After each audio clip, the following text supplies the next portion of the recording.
Natukom l-odwa tajba. Insellmu lil daw kollha li jinsabu maqudin magħna f'dan is-sibt qaddis tal-Għid, il-jum il-kbir tas-skiet u l-ħemda, illi fih il-Mulej Ġesu jinsab midfun fil-qiegħ tal-art. Imma l-om tibqa' tistenna, u għalhekk se nwaslulkom iċ-ċelebrazzjoni tas-sija tal-om mis-Santwarju ta' Pinu.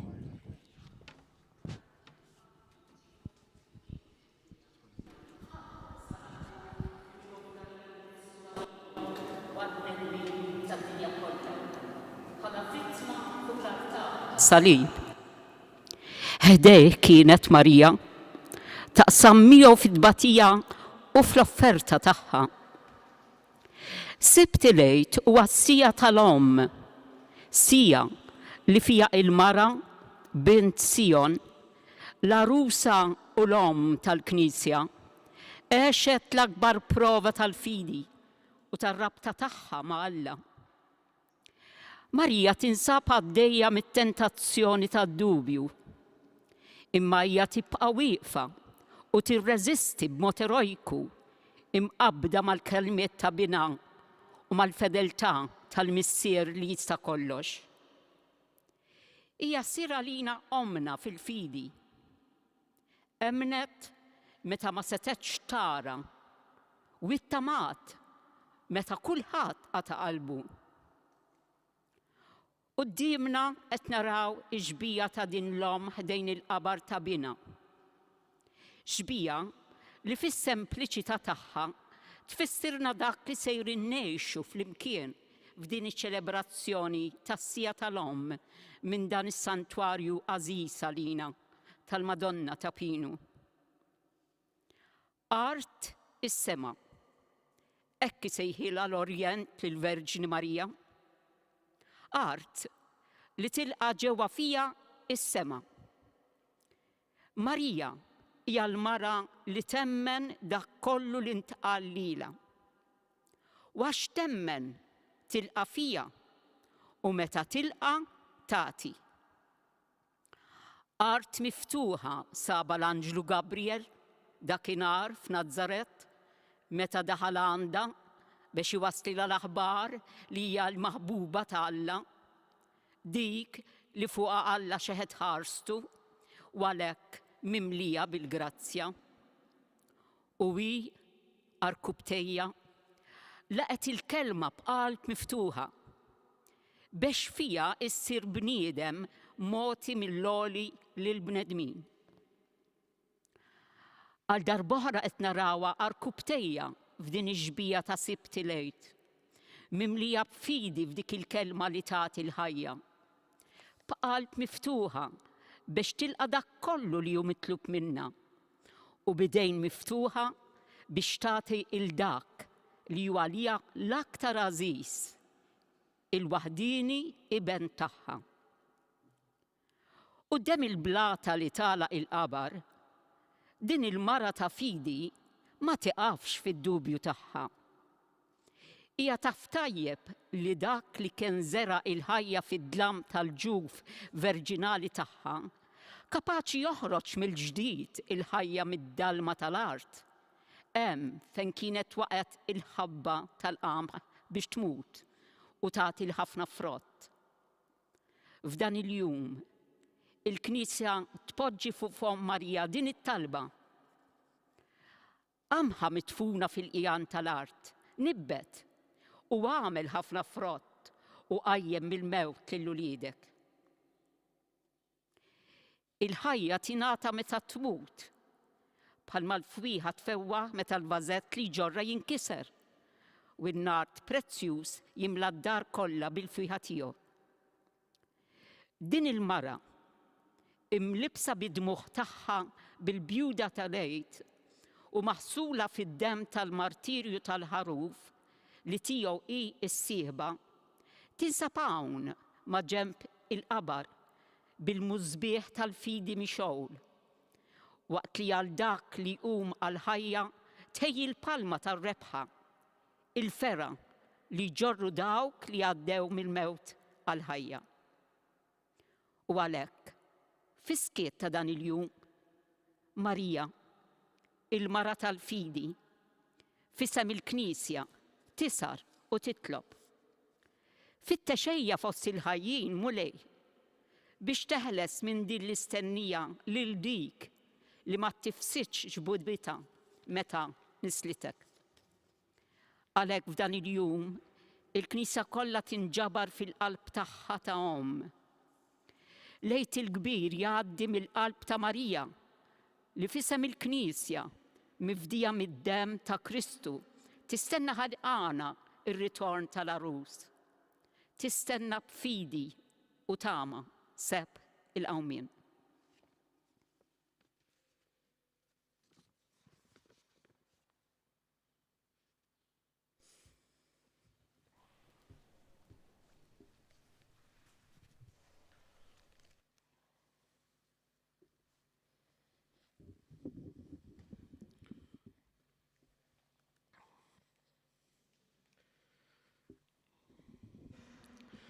Ikun imbirek Alla, missier Sidna Ġesu u feddej tagħna.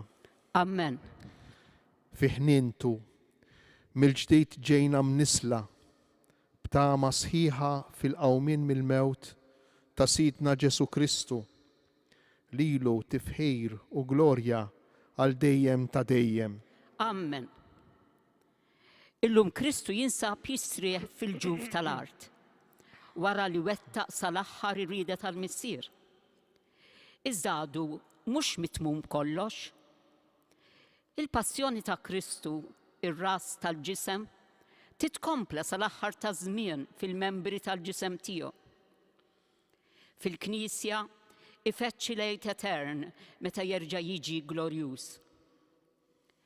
Il-jum tas-Sibt huwa jum ta' misrieħ għal Kristu, huwa issija tal-om li tiġbor fija infisha il-Knisja kollha li qed issofri u tittama, titlob u tħobb.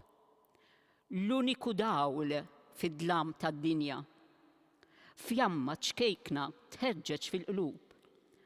Għaliex ġiet nieqsa l-fidi tal-apostli, tad-dixxipli u tan-nisa fil-qawmien mill-mewt tal-imgħallem tagħhom. Il-koll ninsabu miġbura fil-persuna ta' Marija u biss nistgħu ngħixu magħha din is-sija tal-fidi tagħna. Ejjew nitolbu lil Alla jaħsel bnubitna fid-dem ta' Kristu u jqawwi fina it-tama tal-fidwa li huwa sejjer jagħtina. Missier Qaddis, int li ħlist lil ibnek il-waħdini il-passjoni u l-mewt biex jasal għal qawmien. Lanqas ħlist lill-ommu l-għażiża mill-abbiss ta' tbatija u t-turment tal-prova, ħajkollok ħnina minna.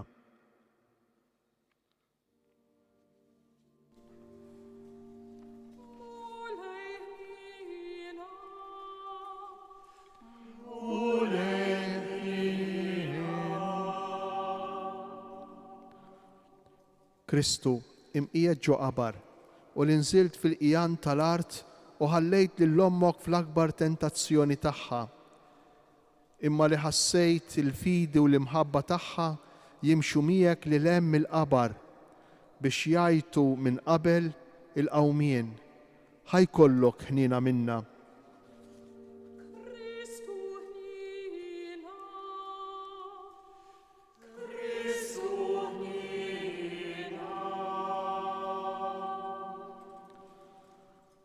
Spirtu tal-missieru tal-iben, imħabba li bħal nar sajret il-vittma fuq l-artal tas-salib, li bdejt titqala twila u tadbatija tal-Verġni Marija biex issirhom l-umanità mifdija, li sejjaħ tal-ħajja bla tmiem lill-iben mitfun. Ikollok ħnina minna.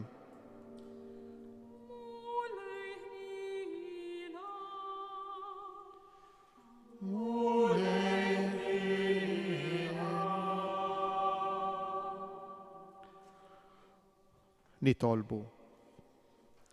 O Alla, erf u tiba bla tarf, li tant tħobb lil bnedmin li tridhom jissieħbu ma' Kristu fil-pjan tiegħek ta' salvazzjoni.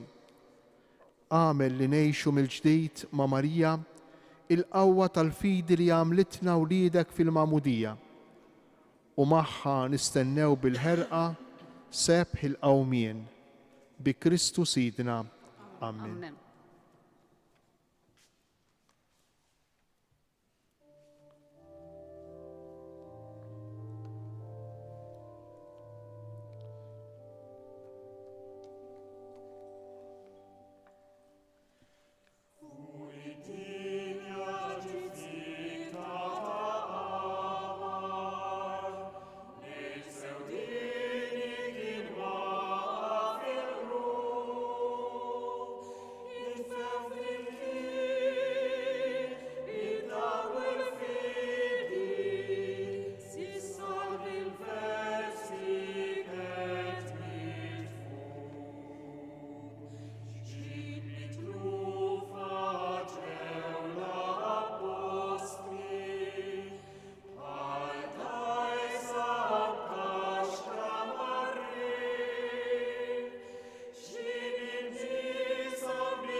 Il-liturġija Bizantina ta' Sibt Lejt tieħu xi vrus mis-Salm 118 u talternawhom b'antifoni.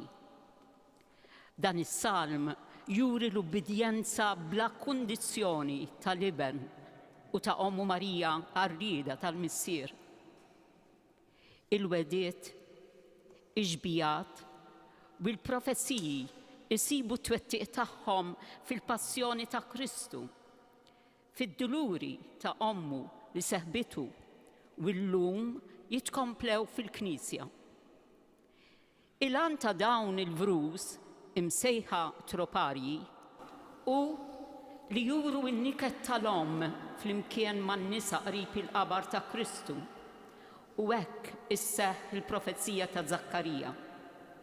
Jibkuh bħal wieħed li jibki lill-ibnu il-waħdini.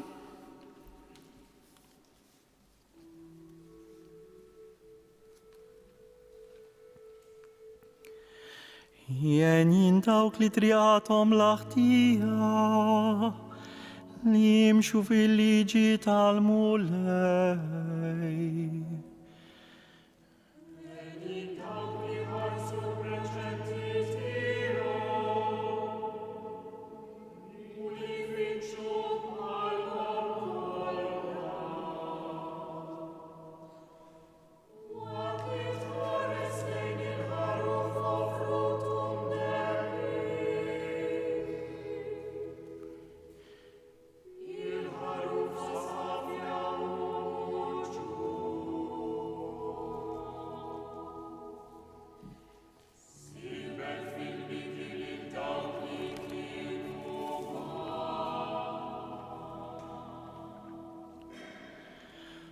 Għajżom sħil miexitijaj fil-ħarsin tal-kmandament tijaj.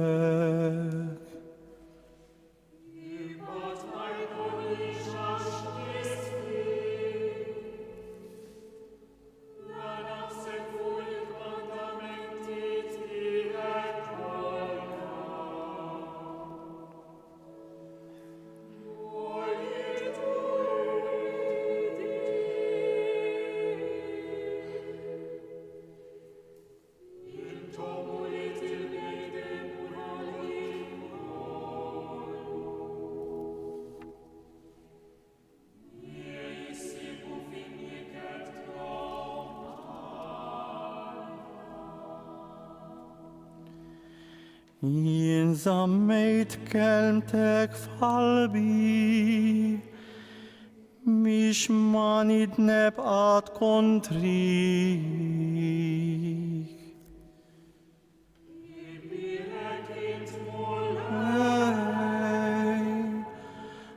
Għallimni l-kmandamenti tijek.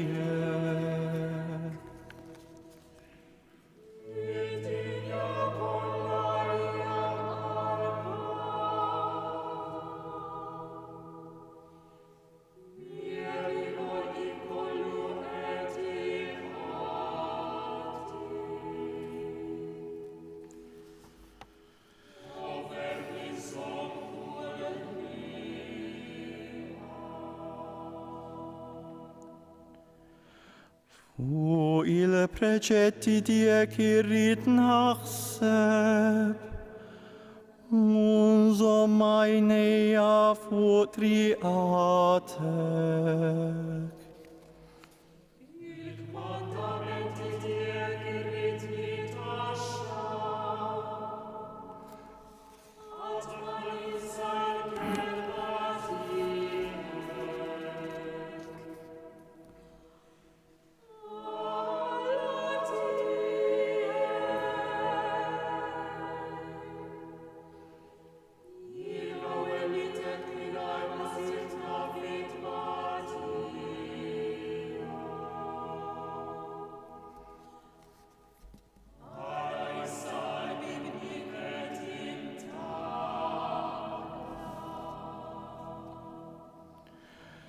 Kun twajjeb mal-għaddejja tijek, Ħatini li nejxu nħares il-kelma tiegħek.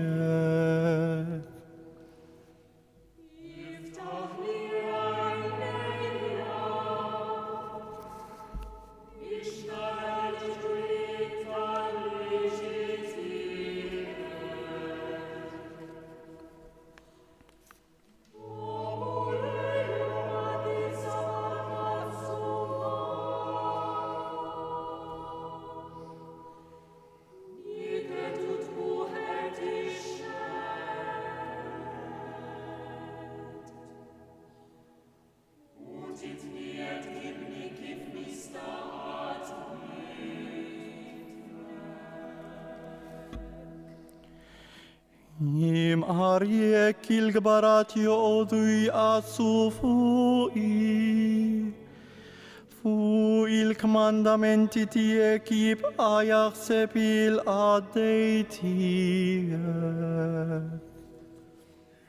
Il-preċetti tiegħek huma raxħati huma jagħtuni l-parir tajjeb.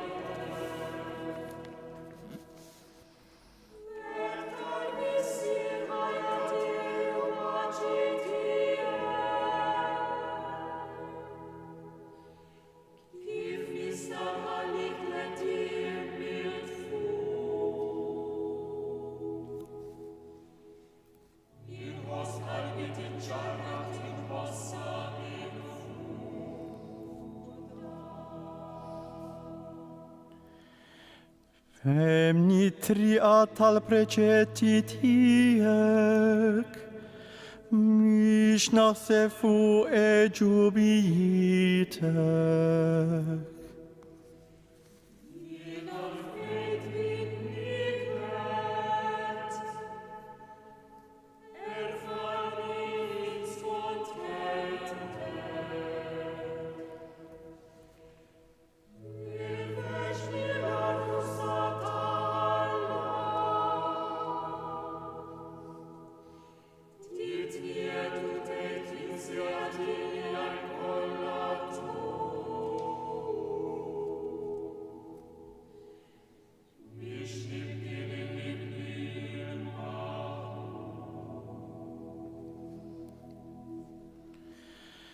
Mixħuta fi trappi ruħi, jini jien skont kelmtek.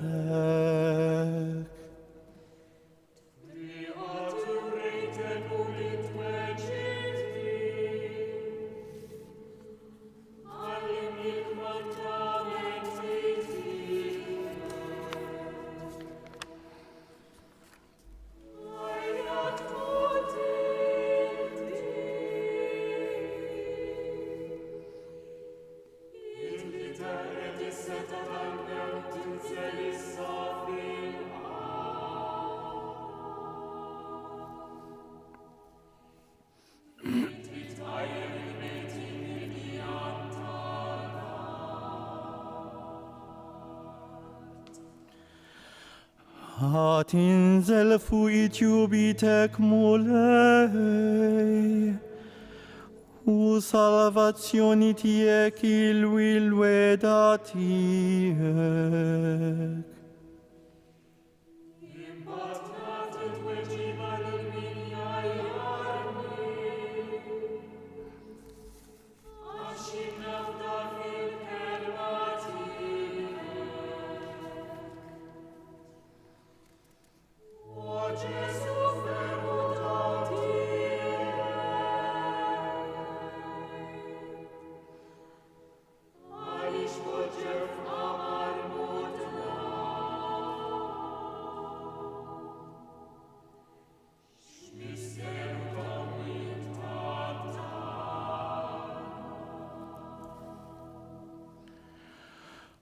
Unkum blaxkil fil-mixi tiegħi, għax jien infittex il-preċetti tiegħek.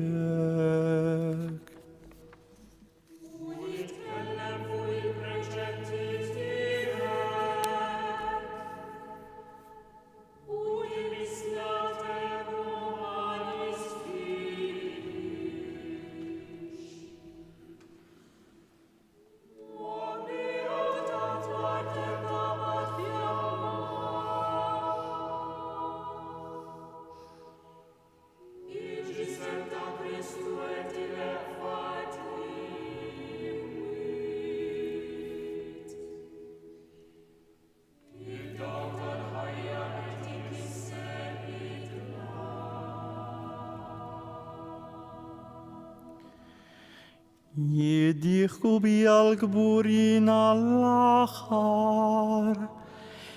imma nitbieċ mill-liġi tijek. Niftakar fil-kibriti tiegħek ta' daru. Jom u lejla jsib il-faraġġ tiegħek. Ġesu alla tiegħek tal-ħajjin.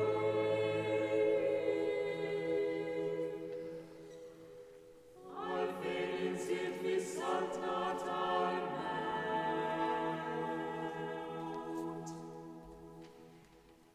Inni seltana min trid issa.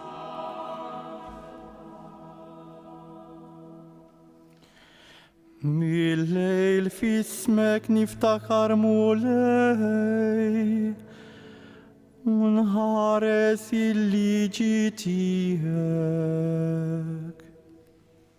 Din il-barka li wesset lili, u li nħares il-preċetti tiegħek. Il-veċti kollha ħeġġa sejjaħtek.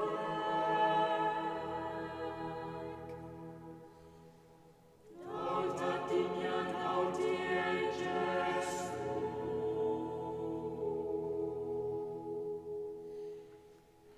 Inni nixtieq li l-ġid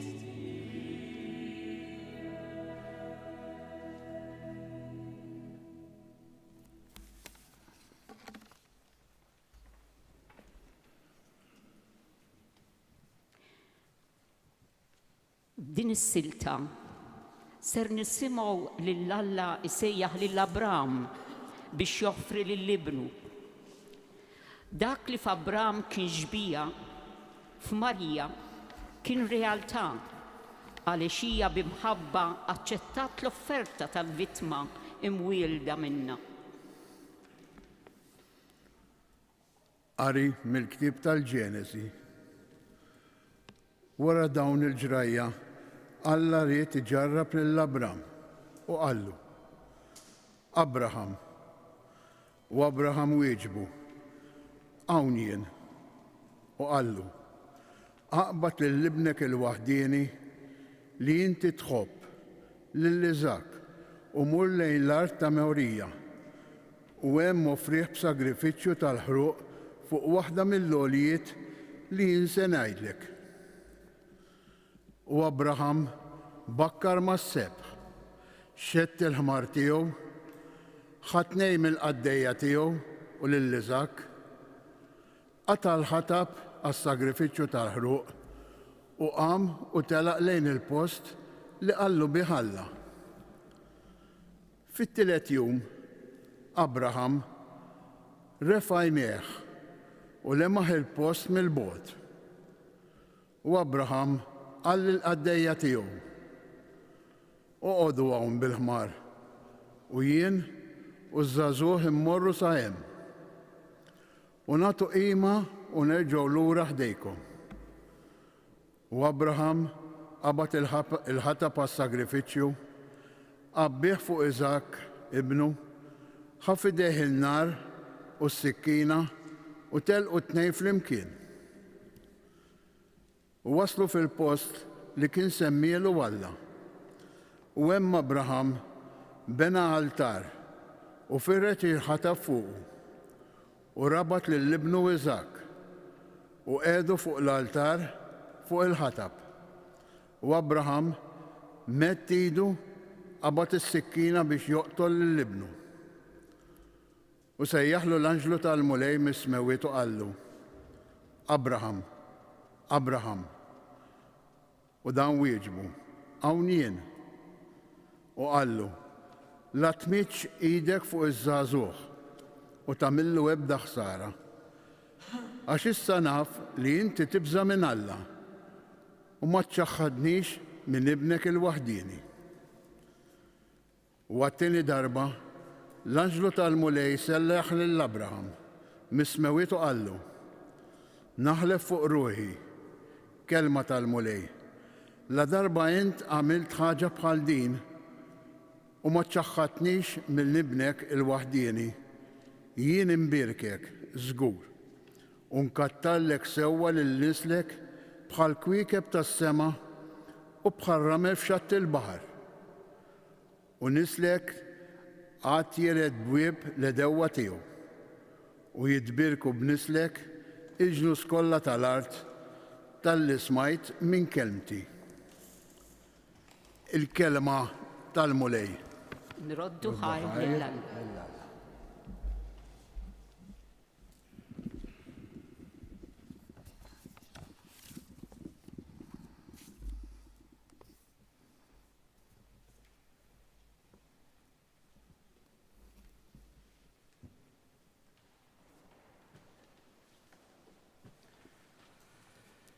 Meta jien verġni u littek ma kontx naf bid-batija. Issa Alla tiegħi narak mejjed, sejf jinfidli qalbi. Aziz sibni u bil-ferħ fawwarni. Glorja lil Missier u lil Liben u lil Spiritu Santu. Aziz sibni u bil-ferħ fawwarni. Kif kien mill-bidu issa u dejjem u jibqal dejjem ta' dejjem. Amen. Aziz sibni u bil-ferħ fawwarni. Inkomplu bis-Salm 118 li jurina kif l-ubbidjenza sal-mewt, anzi sal-mewt tas-salib, twassal għal-glorja. It-troparji mimlija kollha tama iħabbru il-qawmien ta' Kristu. Marija, fissem il-Knisja, tgħix din l-istennija b'ħeġġa u b'ferħ għaliex lejt u fil-qrib.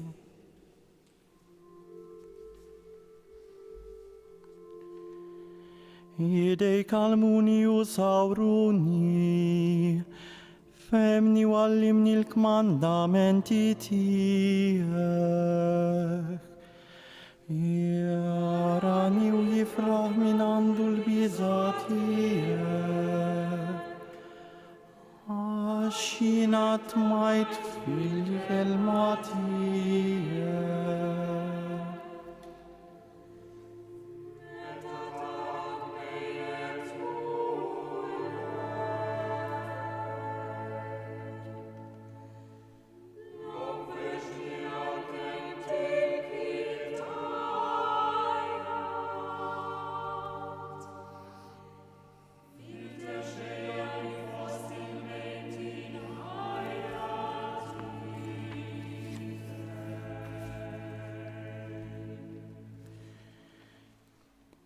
Tiġi fuq it-jubitek biex ikolli l-ħajja u l-liġi tiegħek il-għaxqa tiegħi.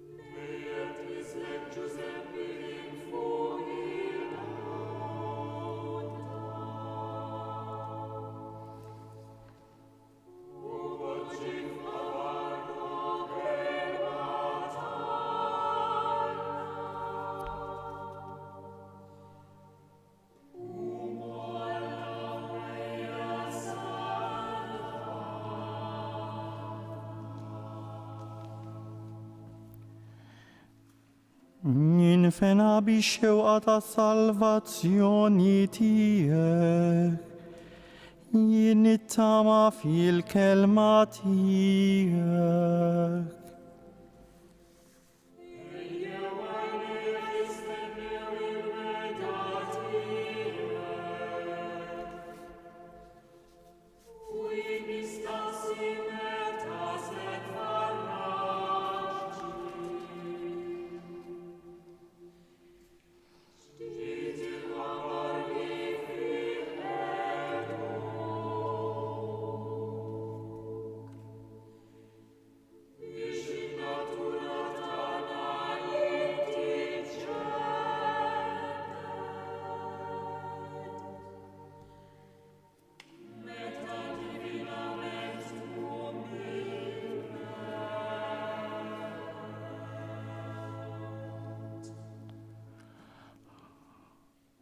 Hafrul gburin hofralija,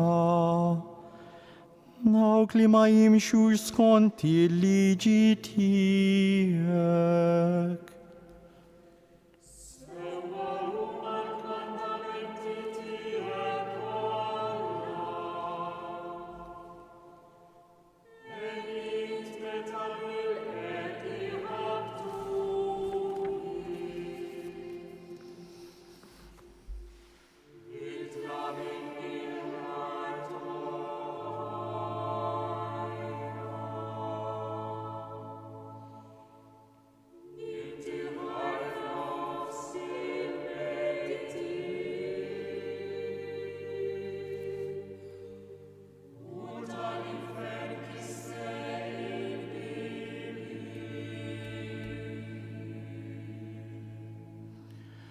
Għal-ftit ma jirdunix minn din l-art, imma jien ma ħallejtx il-preċetti tiegħek.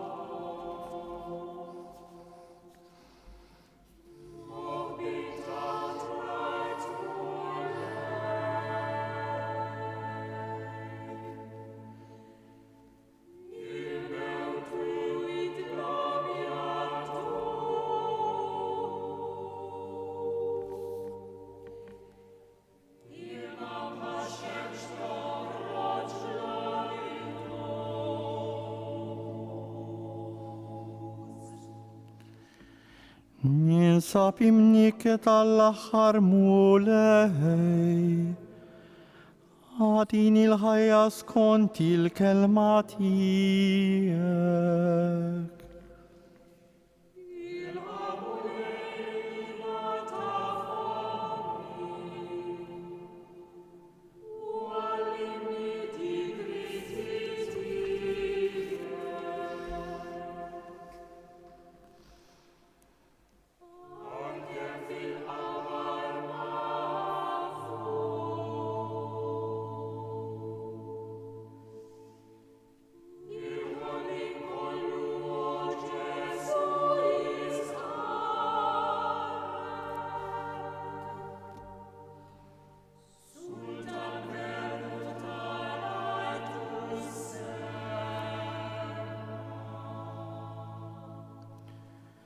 Nbedu min intom nizħzina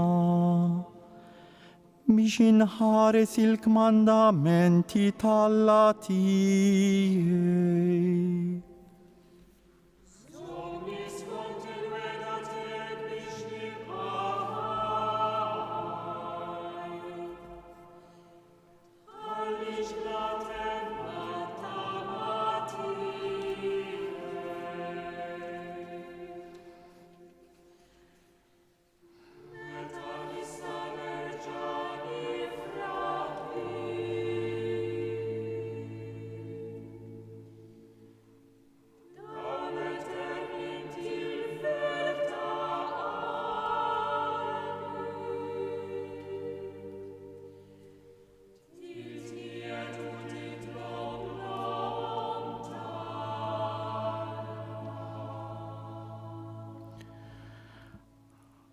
Ħajdi wiċċek fuq il-qaddej tiegħek, għallimni l-kmandamenti tiegħek.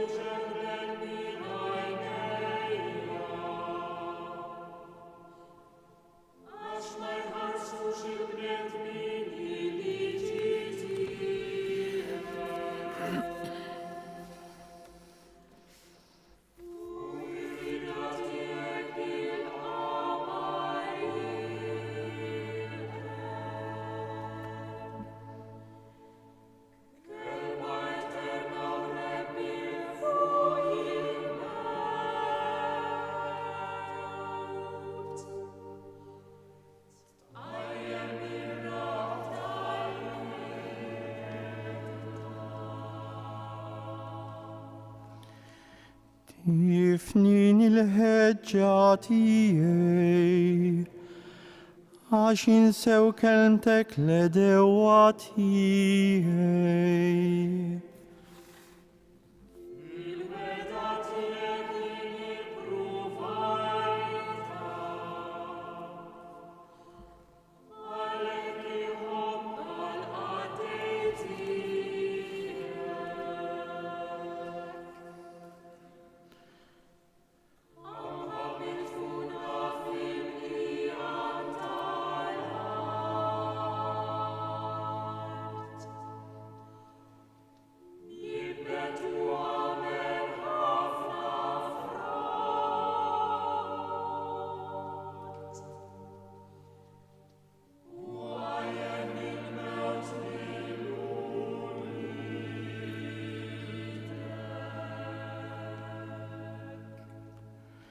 Qalbi l-kolla najatlek weġibni mulej.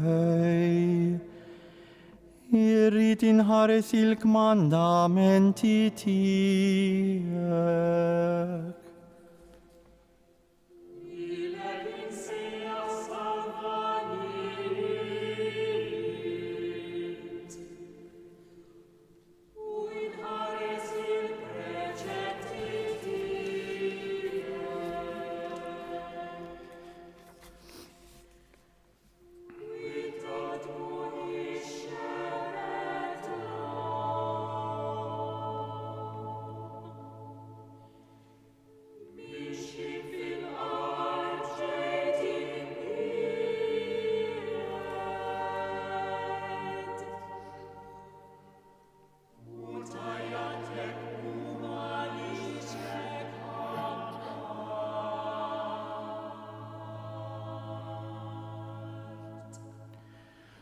Slim bil-kotra għal-min iħobb il-liġi tiegħek u ma hemm ebda tfixkil għalihom.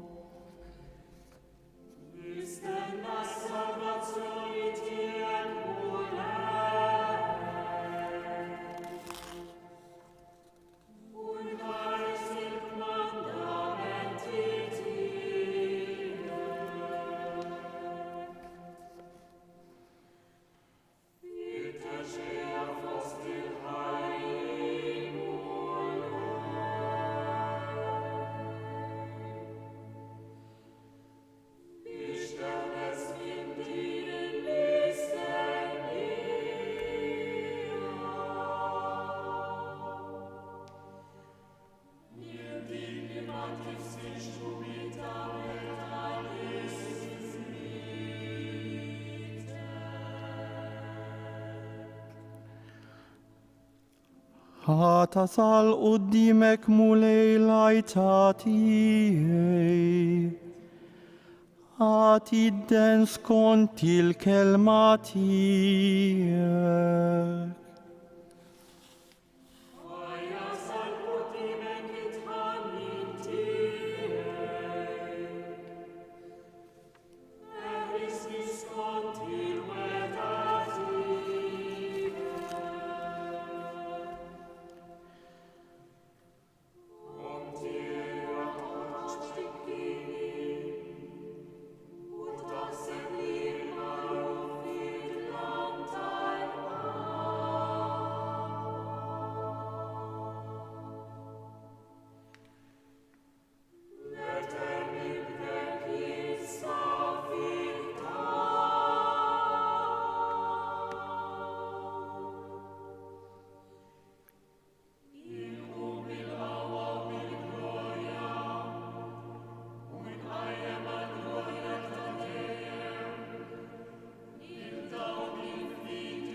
Issa sa titwaslilna l-bxara tajba, li żbaħ bxara, li turina sa fejn twassal l-imħabba ta' Kristu għalina.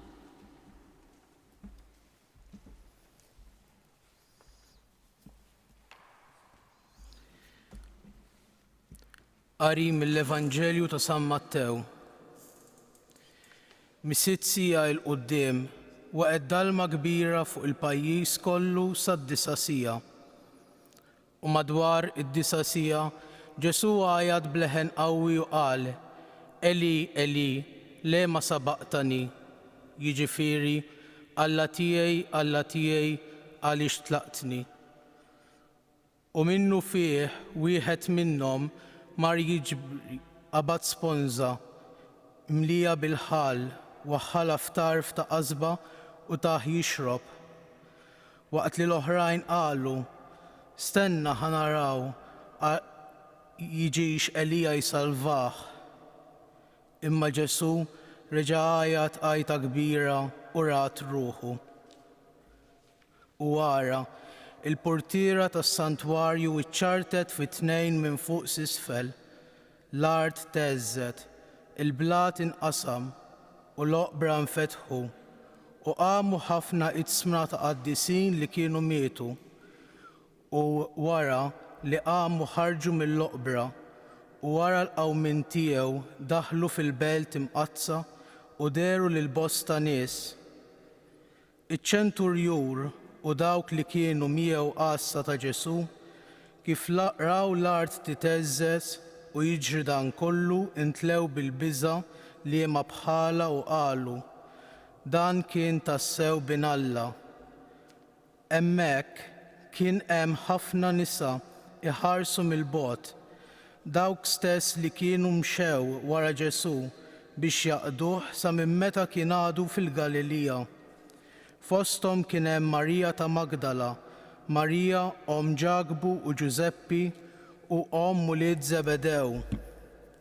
X'ħin sar fil-għaxija ġie raġel qani minn Arimatea jismu Ġuseppi li hu ukoll kien sar dixxiplu ta' Ġesu.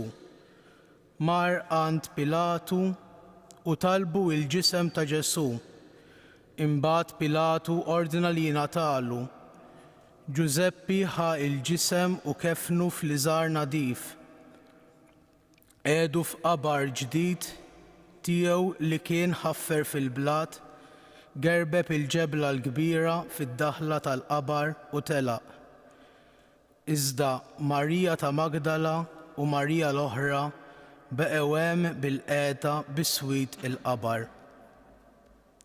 Il-kelma tal-mulej. Tifħir lilek, Kristu.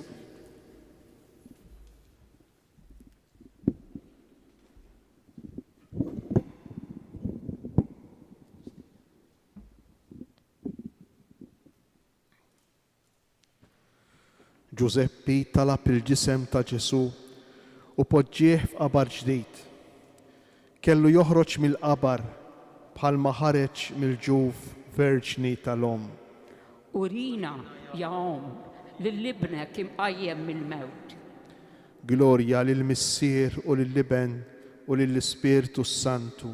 Kif kien mill-bidu issa u dejjem u jibqa' dejjem ta' dejjem. Amen.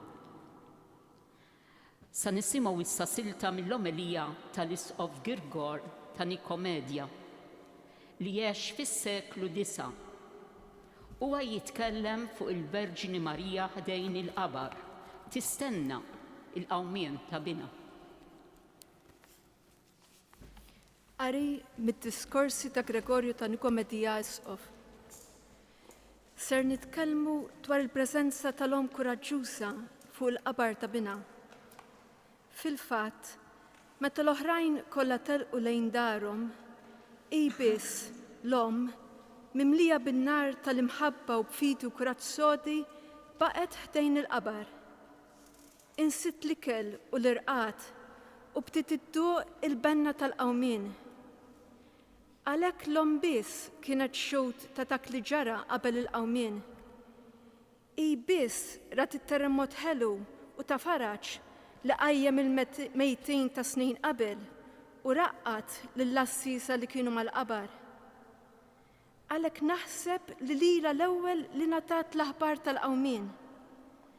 Fil-fatt, bħalma ferħet fl-inkarnazzjoni, hekk qabset bil-ferħ għad-dera u d-dawl ta' bina mqajjem mill-mewt.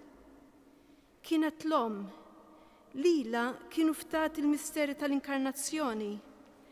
Issa lila biss il-mulej wara l-ġubijiet tal-qawmin. Lila għarrafa aktar mill-li jaraf lill-apostli u l-nisa twajba, aktar mill-li setgħu jifmu l-anġli. Għalhekk, malajr u qabel kulħadd, iddawlet bid-dija ferriħa tal-qawmin. Jixraq għalhekk f'dan il-jum ta' ferħ nibdew nannu ir-rat ta' ħajr li jgħannit ħdejn il-qabar.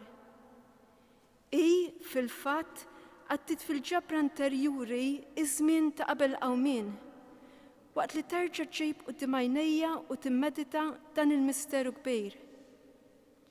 Kienet titkellem ma' dak li wettaq il-pjanti fejn u fiskit kienet tgħidlu: Mulej, fin-natura tiegħek ta' Alla int la tista' tbati u lanqas tmut, imma bħala bniedem batejt fin-natura tagħna. Issa tinsab fil-ġuf tal-art, int li ma tħallejx id-dar tal-missier. Id-dinja kollha ma tistax tasa d-divinità tiegħek waqt li qabar qed jalaq lil ġismek. Jilqgħuk ferriħa l-erwieħ tal-ġusti, banjiet ta' ferħ isejħulek f'eddej. Imdawla mid-dija tiegħek ixxantru l-mħabba tiegħek għall-bnedmejn. Uri lil dawk li jgħixlu fid-dinja is-sinjal ta' rebħa tiegħek. Int li għax ma titirx tinsab kullimkien, uri ruħek fi sbuħija li għandek. Imla l-art kollha bid-dija tal-qawmin tiegħek. Iqaf fuq saqajk, int li ma tistax tkun marbut fid-divinità. Stembaħ għalhekk int li tasses bla ma torqod matul is-sekli. U ddawrek bit-tifħir il-ġama tal-popli. Biex tidħol għal-foqra tiegħek biex ixxerret il-qawwiet ta' kontrejk. Xemx tal-ġustizzja, ħolli r-raġġi ta' twelejt ġdejd tiegħek. Ħajder quddiem id-dinja id-dawl ta' rebħa tiegħek. Ħadkun magħrufa minn kulħadd il-fitwa tiegħek. Ħajaraw il-foqra u jifirħu. Ma hemmx li jien ukoll nara l-wiċċ li tant nixtieq tal-mulej. Ma hemmx li jien ukoll nikkontempla sbuħija tal-għaġeb tal-ifentifejn. Ma hemmx li nara tqum il-glorja tal-Alla. Ma hemmx li nisma' mill-ġdejt il-leħen tiegħu isemma' kliem ħelu u mimli grazzja. Bħalma fit-twelitek tajt l-ewwel lil ommok il-ferħ, hekk idher lilha l-ewwel biex tħabbrilha l-ferħ ta' qawmien. Idrilha int li dejjem tibqa' magħha biex ma tħallix tintrebaħ. Waqt li l-Verġni esperta tal-Alla kienet qed tkanta u titlob dan il-kliem, liben urija id-dija tal-qawmien. U peress li hu dmejr tweġġaħ lil ommok u onora billi l-ewwel der lilha. Kien jixraq fil-fatt li tkun l-ewwel li tilqa' l-ferħ tad-dinja dik li lilna ġabitilna l-milja tal-ferħ. Li lilha ġew ftat il-misteri tas-sema. Li fil-passjoni ta' Kristu niftula qalba bosta sjuf. Kien jixraq li bħalma kellha sem fit-tbatijiet tal-iben, idduq minn qabel il-ferħ tas-sema. O Marija, illi kont l-ewwel waħda li rajtu xandartu, imla lil qalbna bid-dija ta' Kristu, dawl l-aktar ħelu tagħna. Lilu il-glorja, l-unur u r-rat ta' ħajr, mal-Missier u mal-Ispiritu Santu, issa u għal dejjem ta' dejjem. Amen.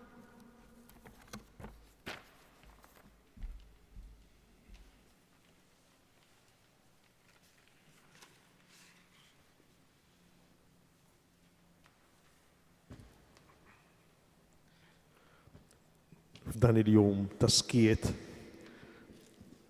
aħna nikkontemplaw lil Ġesu fil-qabar, aħna nistennew id-dawl fid-dlam, id-dawl tal-qawmien.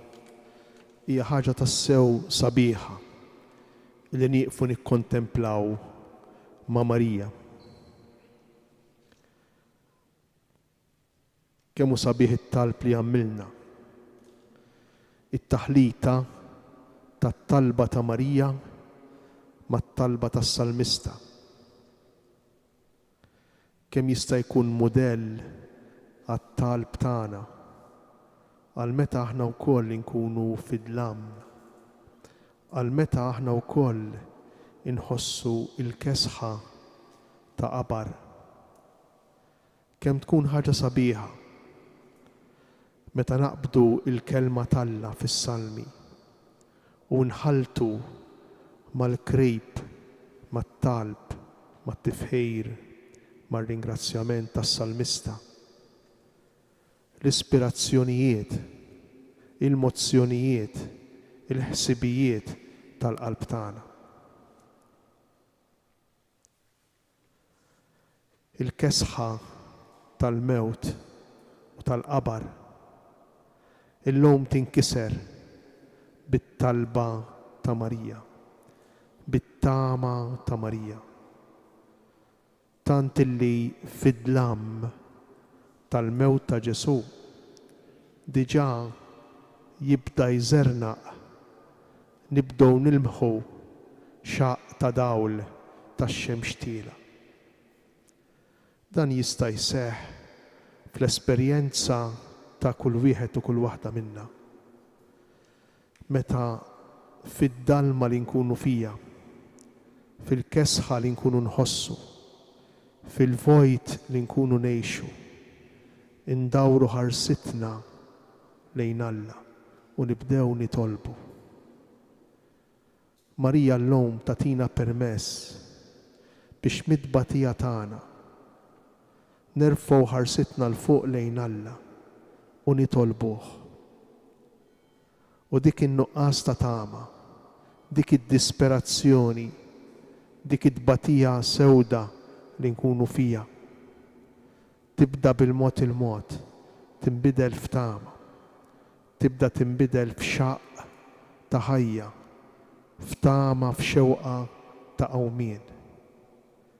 Ejjew indawru id-dwejjaq tagħna, l-inkwiet tagħna, il-vojt tagħna f'talba.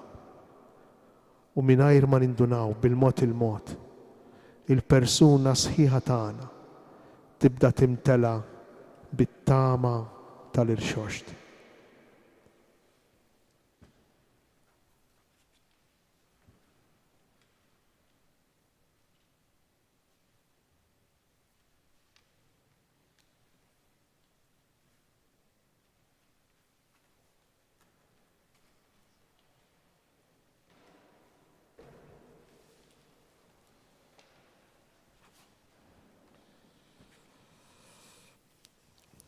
Ojben tal-Verġni Marija u ħalliq tad-dinja, il-passjoni tiegħek hija għerf mill-aktar profond.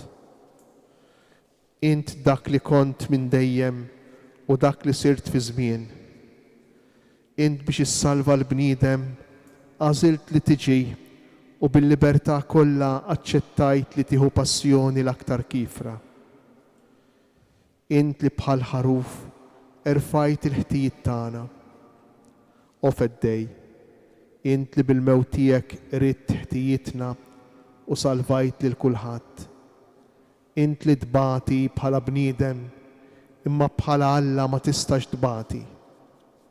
Int li tajt lil qaddisa il-kuraġġ li tajjatlek, ojben tiegħi u Alla tiegħi. F'dan il-jum in-nisa twajba ħejjew il-fwejjaħ biex għada kmini mas-seb imorru jidilku l-ġisem mejjed ta' Ġesu. Nafu li meta kmini l-ħadd fil-għodu marru ħdejn lill-qabar, lil Ġesu ma sabuħx għaliex kien qam rebbieħ mill-mewt. Hekk ukoll tagħmel il-Knisja minn issa l-qudiem. Issa xi nisa se jersu quddiem l-isqof u min għandu jirċievu l-mandat biex jibdew jidilku bil-fwejjaħ is-simboli ta' Kristu f'dan is-santwarju li huma is-sedja, l-ambone, l-altar u l-fonti tal-Magħmudija. Eżis u lidi, din iċ-ċelebrazzjoni ta' talb. Din l-iskop tagħha hu din inaqdu ma' Omna Marija fl-istennija tal-qawmien mill-mewt ta' Kristu Sidna, tqawwina fil-fidi tagħna u tgħinna nisru. Hija ċelebrazzjoni li mhix ser tispiċċa issa. Issa ser titkompla fis-servizz tagħkom f'dan is-santwarju. Idilku bil-fwejjaħ is-sedja, l-ambone, l-artal u l-fonti tal-Magħmudija li huma simboli qaddisa tal-ġisem ta' Kristu. Ħajjibda jitlibbes bl-isbaħ il-bies tal-festa dan it-tempju qaddis biex il-lejla ikun jista' jilqa' b'mod xieraq il-miġja ta' Kristu rxoxt, l-arus tal-Knisja. Ħajħejji ruħu dan il-poplu qaddis ta' Alla bis-sawm tal-istennija biex f'dan il-lejl qaddis jiċċelebra l-ikla tal-ħaruf bla teba, l-Ewkaristija mqazza. Il-fidi tal-Verġni iddawwa lil ħajja tagħna. Il-ħarsien tagħha ta' isieħeb il-mixja tagħna biex niltaqgħu ma' Kristu rxoxt. Amen.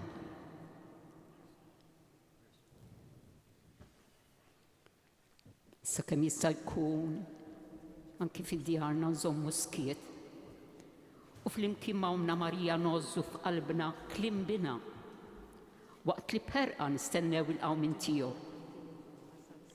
Il-ħeġġa tagħna għal Kristu l-arus li teħdilna nurruha bis-sawm tagħna sakemm nerġgħu niltaqgħu flimkien il-lejla b'modi differenti biex nistru flimkien bis-sem sħiħ tagħna fil-velja tal-Għid il-Kbir.